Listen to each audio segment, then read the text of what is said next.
Deadpool and Wolverine movie के 18 hidden details जो आपको बिल्कुल चौंका के रख देगी। First of all starting with a bonus detail, हम एक बड़े से लकड़ी के एक्स को नोटिस कर सकते हैं जहाँ पर लोगन यानी वोल्वरिन को लटकाया गया था और यहाँ ढेर सारे रेड स्कल थे। वेल ये रेफरेंस था Marvel comic uncanny X Men issue 215 का, जिसके कवर आर्ट में हम कुछ ऐसा ही सीन नोटिस कर सकते हैं। By the way this art is from mark Silvestri and इस सीन में नाइसपूल कहता है यहाँ एक लेडी डेडपूल भी है और उसकी अभी अभी एक बच्ची हुई है पर देख के पता ही नहीं चलता। वेल ये रेफरेंस था रियान रेनॉल्ड्स की रियल वाइफ ब्लेक लाइवली का, क्योंकि उनका भी रिसेंटली 2023 के फरवरी में एक बच्ची हुई है पर देख के पता ही नहीं चलता। एंड में आपको बता दूं यहाँ लेडी डेडपूल का रोल रियान रेनॉल्ड्स की वाइफ ब्लेक लाइवली ने प्ले किया है। इस सीन में डेडपूल काइंड ऑफ कहता है कि ये वेपन तुम्हें कहाँ से मिला एंड फिर इलेक्ट्रा कहती है ये पनिशर का 84 वेपन है। एंड गाइस अगर हम सच में पनिशर के आर्मरी को नोटिस करें तो यहाँ आप उसी वेपन को देख सकते हो जो यहाँ ब्लेड यूज कर रहा था। एंड इस सीन में जब इलेक्ट्रा पनिशर के बारे में बात कर रही होती है तब डेडपूल कहता है कौन सा पनिशर, अब तक 5 आए 5 गए। लिटरली गाइस अगर आप मूवीज और वेब सीरीज देखोगे तो पनिशर कैरेक्टर को अब तक 5 लोगों ने प्ले किया है। और फिर डेडपूल की इस बात को सुनकर ब्लेड कहता है ब्लेड हमेशा एक ही रहा है और एक ही रहेगा। लिटरली गाइस अगर आप 1988 के ब्लेड को देखोगे या 2002 के या 2004 के या फिर 2024 के डेडपूल एंड वोल्वरिन को देखोगे, इन सभी जगह सिर्फ एक ही ब्लेड है। मतलब लिटरली ब्लेड, वोल्वरिन और आयरन मैन को कोई भी रिप्लेस नहीं कर सकता। And Thor and captain America 2 anyways और बहुत सारे हिडन डिटेल्स और ईस्टर एग के बारे में इस वीडियो में हम बात करेंगे। वेल नॉर्मल आंखों से तो आपने इस मूवी को देख लिया, अब चलिए ईगल के आई से देखते हैं और देखते हैं हमें क्या मिलता है क्या नहीं। एंड गाइस इस सीन में हम जोनाथन हिकमैन के सीक्रेट वॉर्स इशू 5 के कॉमिक बुक को नोटिस कर सकते हैं जहाँ पर डॉक्टर डूम के बारे में बताया गया था। और डेडपूल एंड वोल्वरिन के ठीक बाद कॉमिक कॉन में ये अनाउंस किया जाता है कि आरडीजे डॉक्टर डूम के रोल को प्ले करेंगे, विच इज इनसेन। एंड इस कॉमिक से हमें पता चलेगा कि आरडीजे डॉक्टर डूम के कौन से वेरिएंट को प्ले करेंगे। तो प्लीज इस वीडियो को पूरा देखिएगा एंड इस कॉमिक के ऊपर बेस करके हम सीक्रेट वॉर्स की स्टोरी की एक रफ आइडिया लेंगे। डोंट वरी गाइस, मैं आपको बिल्कुल भी स्पॉइल नहीं करूंगा। और हाँ, ये वीडियो मैं कैनेडियन लैड से पहले अपलोड कर रहा हूँ, तो कमेंट सेक्शन में प्लीज मुझे कैनेडियन लैड से कॉपी वॉपी मत बोलिएगा। So everything is clear. So hey guys, my name is Deva और मैं मूवीज और वेब सीरीज को डिकोड करता हूँ। So without wasting any more time, let's roll the intro.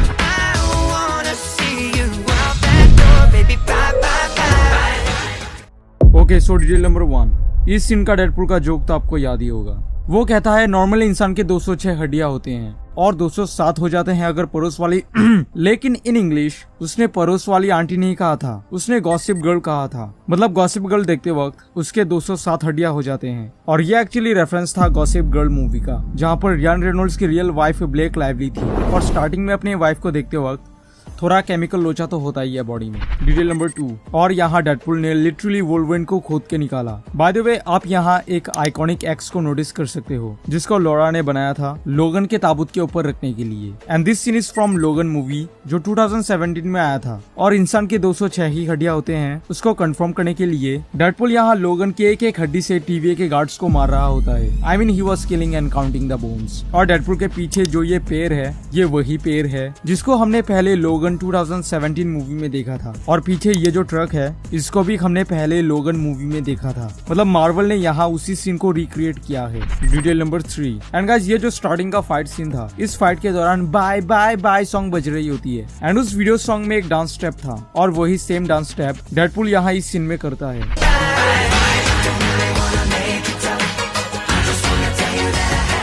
And guys यहाँ पर डेडपूल वोल्वरिन के डिवोर्स के बारे में बताता है जो कि of course real life incident है, क्योंकि गाइस आपको तो पता ही है कि ह्यू जैकमैन और उनके वाइफ का रिसेंटली ही डिवोर्स हुआ है और उसी का रेफरेंस हमें इस सीन में दिया गया था। तो इसके लिए तो 1 लाइक बनता है गाइस प्लीज। डिटेल नंबर 4, इस सीन में डेडपूल हैप्पी के पास गया था एवेंजर्स की जॉब के लिए, बट ये जो हैप्पी का ऑफिस था यहाँ हम बहुत सारे ईस्टर एग्स को नोटिस कर सकते हैं। फर्स्ट ऑफ ऑल हैप्पी के पीछे ये मार्क 2 का helmet which is from iron man 2 और हम कैप्टन अमेरिका के शील्ड के एक प्रोटोटाइप को नोटिस कर सकते हैं जिसको कोल्सन टोनी के पास ले गया था आयरन मैन 2 में। और आयरन मैन के हार्ट को नोटिस कर सकते हैं जिसको पेपर ने संभाल के रखी थी। And here you can notice iron man mark 5 suit briefcase. Tony के मार्क 5 सूट के ब्रीफकेस को नोटिस कर सकते हो जिसको हमने पहली बार आयरन मैन 2 में देखा था। और यहाँ पर टोनी और पीटर का ये फोटो होता है लेकिन पीटर को हाइड कर दिया गया है इस हेलमेट के जरिए। बाय द वे ये उसी बच्चे का हेलमेट है जिसको टोनी ने बचाया था आयरन 2 में। और हाँ, फिर केविन फेगी ने ये कंफर्म किया था कि वो जो छोटा बच्चा था वो और कोई और नहीं बल्कि पीटर पार्कर था। और इस छोटे बच्चे ने जैसे ड्रेस पहना है जब सिविल वॉर में टोनी पहली बार पीटर पार्कर से मिलने गया था, उसने सेम वैसा ही कुछ ड्रेस पहना था, right? Anyways, back to the topic. तो पीटर पार्कर यानी स्पाइडरमैन को क्यों यहाँ हाइड कर दिया गया? आई थिंक ये सोनी की वजह से हुआ है, क्योंकि स्पाइडरमैन का कंप्लीट राइट्स अभी भी मार्वल वालों के पास कम्प्लीटली नहीं है। स्पाइडरमैन का ओनर अभी भी सोनी है, मार्वल नहीं। सो दैट्स व्हाई मार्वल की मूवी में अगर स्पाइडरमैन का कैमियो या फिर स्पाइडरमैन का नाम या फिर स्पाइडरमैन का फोटो कुछ भी दिखाना होगा तो मार्वल को पहले सोनी से परमिशन लेना पड़ेगा, डील करना होगा, कॉन्ट्रैक्ट साइन करना होगा, लाइसेंस इशू, ऐसे बहुत सारे इशू होंगे। तो सिर्फ एक फोटो के लिए इतने सारे झमेले में कौन पड़े? सो दैट्स व्हाई मार्वल ने पीटर पार्कर को हाइड कर दिया। Detail number 5 which is my favourite. Okay, so इस सीन में जब क्रिस इवेंस या फिर ह्यूमन टॉर्च की एंट्री होती है तब आप उसके ड्रेस में ब्लू और रेड कलर को नोटिस कर सकते हो, जो कि ऑफ कोर्स कैप्टन अमेरिका का रेफरेंस था। बाय द वे ये लड़की मुझे काफी अच्छी लगी थी। Detail number 7। ओके, तो इस सीन में हम देर फुट ये वोल्वरिन को नोटिस कर सकते हैं। वेल, इसके पीछे एक शॉर्ट स्टोरी है। दरअसल ह्यू जैकमैन को हमेशा क्रिटिसाइज किया जाता था उनके हाइट को लेकर। फिर से बोल। क्योंकि उनका हाइट 6 फुट 2 इंच है, बट वोल्वरिन का हाइट कॉमिक में 5 फुट 3 इंच है। और इसी क्रिटिसिज्म को ध्यान में रखते हुए मार्वल ने यहाँ 5 फुट का वोल्वरिन दिखाया। एंड यहाँ पर आप एक और वोल्वरिन को नोटिस कर सकते हो जिसके घने बाल और दाढ़ी है। वेल, इसका नाम है वेपन ओमेगा और इसको हमने पहली बार एक्समैन अल्फा इशू 1 में नोटिस किया था, Marvel's classic age of apocalypse crossover के दौरान। और ये वोल्वरिन का एक्सट्रीम वर्जन है from dark alternate timeline. And इसका लेफ्ट हैंड नहीं था जिसको हम यहाँ पर भी नोटिस कर सकते हैं। और फिर हमें लोगन व्हाइट टक्सीडो एंड एक पैच के साथ मिलता है। यह वोल्वरिन का पैच वेरिएंट है और इसको लिया गया है कॉमिक वोल्वरिन इशू 1 से, जो 1988 में पब्लिश किया गया था। और कहा जाता है कि ये वोल्वरिन का अल्टर ईगो है। एंड गाइस, इस सीन में ये वोल्वरिन हल्क से फाइट कर रहा होता है। वेल, ये सीन लिया गया है Marvel comic the incredible Hulk issue 180 से, जहाँ पर वोल्वरिन हल्क से फाइट कर रहा होता है। और इस फ्रेम में वोल्वरिन के ब्लेड में हल्क के रिफ्लेक्शन को आप नोटिस कर सकते हो। वेल, ये रेफरेंस था द इनक्रेडिबल हल्क इशू 181 का, जहाँ पर वोल्वरिन के ब्लेड में सेम आप हल्क को नोटिस कर सकते हो। और यहाँ पर यह हल्क ग्रे क्यों है, ग्रीन क्यों नहीं? दरअसल स्टार्टिंग में हल्क का कलर ग्रे ही था, लेकिन कॉमिक में प्रिंटिंग करते वक्त ग्रे कलर में बहुत सारी इशू आती थी। दैट्स व्हाई फिर ग्रे से ग्रीन में चेंज कर दिया गया। Detail number 8। इस सीन में डेडपुल और वोल्वरिन इस बड़े से मैकेनिकल लेग से उड़ जाते हैं। वेल, ये जो लेग या फिर पैर है, मुझे लगता है कि ये आयरन मॉन्गर सूट का पैर है। हाँ, वही जो आयरन मैन 1 का विलन था। Yes, I am talking about Obadiah Stane. इस सीन में जब डेडपुल एंड वोल्वरिन इस कार से जा रहे होते हैं, देन यू कैन नोटिस मेंदुवड़ा, आई मीन क्यू शिप। आप उसी क्यू शिप को नोटिस कर सकते हो जिसको हमने पहली बार इन्फिनिटी वॉर में देखा था। Detail number 10। और यहाँ पर हम पहली बार डॉग पूल को नोटिस कर सकते हैं। वेल, जिस कुत्ते ने इस रोल को प्ले किया है उसका नाम है Peggy. And let me tell you one thing, इस डॉग ने ब्रिटेन का अगलीस्ट डॉग का खिताब जीता है। अब अगली डॉग ही क्यों? क्योंकि रेडिएशन की वजह से उसका चेहरा, खैर छोड़ो, जाने दो, अगली तो मैं भी हूँ। By the way, dog pool को हमने पहली बार नोटिस किया था डेडपुल कॉप्स इशू 3 में। Detail number 11। इस सीन में ब्लेड डेडपुल को कहता है आई डोंट लाइक यू, और फिर डेडपुल कहता है यू नेवर डिड, मतलब तुमने मुझे कभी पसंद ही नहीं किया। वेल, ये कॉलबैक था ब्लेड ट्रिनिटी मूवी का, जहाँ पर रियान रेनॉल्ड्स का जो कैरेक्टर था उसको ब्लेड ज्यादा पसंद नहीं करता था। जी हाँ, उस मूवी में रियान रेनॉल्ड्स भी था। Detail number 12। ओके, तो इस सीन में नाइसपुल कहता है I can generally tap the fourth wall too, मतलब काइंड ऑफ मैं भी फोर्थ वॉल ब्रेक कर सकता हूँ। एनीवेज, तो नाइसपुल फोर्थ वॉल को ब्रेक करता है और कहता है द प्रपोजल। वेल, ये रेफरेंस था रियान रेनॉल्ड्स की मूवी द प्रपोजल का, जो 2010 में आया था।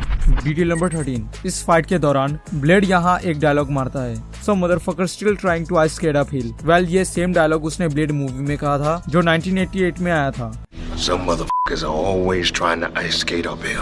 Detail number 14। ओके, तो इस सीन में हम डेडपुल के काफी सारे वेरिएंट्स को नोटिस कर सकते हैं। उनमें से चलो मेन को देखते हैं। ओके, सो फर्स्ट ये हेडपुल। वेल, इसको हमने पहली बार देखा था Marvel comic Marvel zombie issue 3 में, और ये अर्थ 2149 से है। और जो मार्वल के कट्टर फैन है उन्होंने एक चीज 100% नोटिस किया है। मैंने जो अभी कहा अर्थ 2149, वेल मैं आपको बता दूं ये मार्वल का ज़ॉम्बी अर्थ है। जी हाँ, वहाँ पर लगभग सभी का ज़ॉम्बी वेरिएंट है। एंड यहाँ पर हम किडपुल को नोटिस कर सकते हैं जो कहता है वोल्वरिन का चूसना बंद कर। एनीवेज, तो किडपुल को हमने पहली बार नोटिस किया था डेडपुल कॉप्स इशू 2 में, जो 2010 में रिलीज हुआ था। By the way, one more detail या फिर फैक्ट, ये जो किडपुल है इस रोल को प्ले किया है इनेस रेनॉल्ड्स ने, जो रियान रेनॉल्ड्स की बेटी है।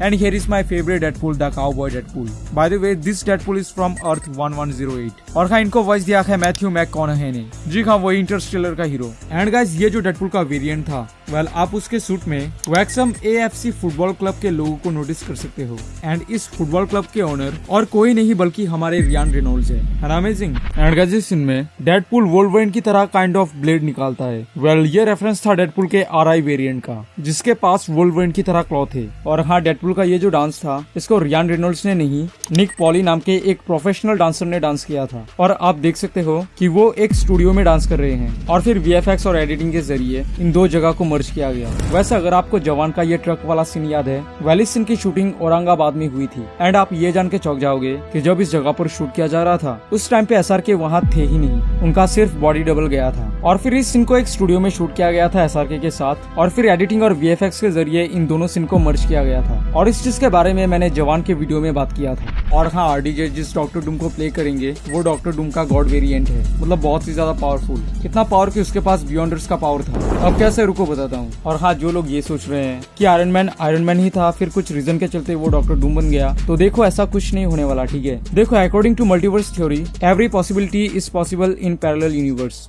मतलब कोई भी 1-2 पॉसिबिलिटी सोचो, ठीक है। लाइक अगर मैं लड़की होता तो क्या होता। सो यस, दूसरे यूनिवर्स में पॉसिबल है। या सोचो कि अगर मैं ईगल होता तो कैसा होता। सो यस, ये भी पॉसिबल है, बट किसी दूसरे यूनिवर्स में। जैसे डेडपूल दूसरे यूनिवर्स में डॉगी था और लोकी एक मगरमच्छ, तो वैसे ही एक पॉसिबिलिटी है कि आयरन मैन डॉक्टर डूम होता तो कैसा होता। तो यस, ये भी पॉसिबिलिटी है किसी दूसरे यूनिवर्स में, और उसी यूनिवर्स का डॉक्टर डूम हमें देखने को मिलेगा। ओके, तो इस कॉमिक की स्टोरी के बारे में बात करूँ, ज्यादा कुछ नहीं, बस एक बियॉन्डर नाम का चोदुमल था जो सब अर्थ की लगाने पे तुला हुआ था, और इस काम के लिए उसने मॉलिक्यूलर मैन को ठेका दिया था। तो मॉलिक्यूलर मैन जब किसी एक अर्थ पर ब्लास्ट होता है तो वो अर्थ बिल्कुल डिस्ट्रॉय हो जाता है। और जब डॉक्टर डूम को ये पता चला, तब वो बियॉन्डर्स को रोकने के लिए डॉक्टर स्ट्रेंज के साथ उसके पास जाता है और उसे मार देता है। और डॉक्टर डूम डॉक्टर स्ट्रेंज को कहता है कि तू इसका चूस ले, पावर्स ऑब्जॉर्ब करने के लिए बोलता है। फिर डॉक्टर स्ट्रेंज कहता है कि नहीं, इसका बहुत बड़ा है इसका पावर्स बहुत बड़ा है, बहुत ज्यादा है, मैं हैंडल नहीं कर सकता। और फिर डॉक्टर डूम बियॉन्डर्स के पावर को अब्सॉर्ब करता है, और बियॉन्डर्स सब अर्थ को डिस्ट्रॉय करना चाहता था, लेकिन उसने 2-3 अर्थ को डिस्ट्रॉय कर दिया था। तो उन अर्थ के ब्रोकन पार्ट से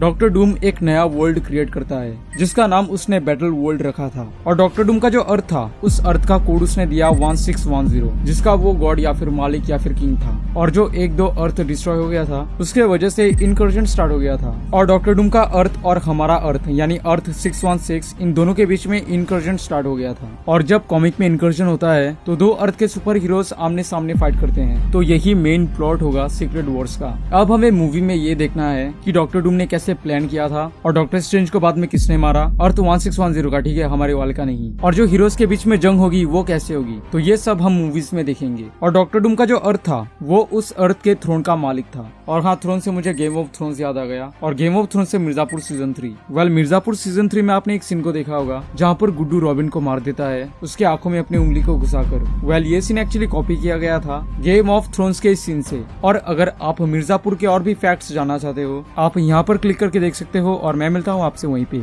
न्यू मास्क, सेम टास्क।